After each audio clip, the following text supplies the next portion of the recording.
Hi flower fans, and welcome to the farm. I'm Charmaine Turbow here in Zone 9B, and I'm the head farmette of Turbow Farms.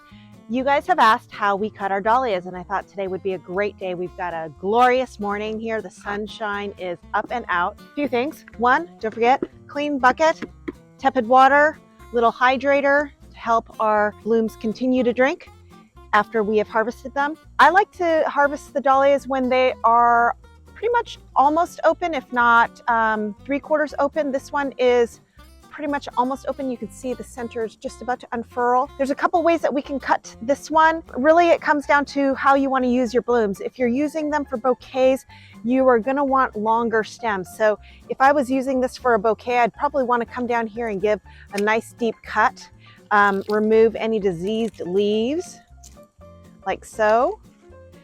This dahlia is obviously a little too spent for use, but if we were, let's say this one was okay to use, I could simply take this dahlia here and snip here and have that as a separate stem and use this entire length for another stem. But considering that this is the one that I'm going to use, I'm just going to give this a nice quick snip here. I'm going to clean out the bloom that I don't want and then give it a nice clean cut and then just drop it into my bucket. So a lot of times when we're harvesting, we harvest off a lot of the buds and you're like, oh, those could have been flowers, which is true.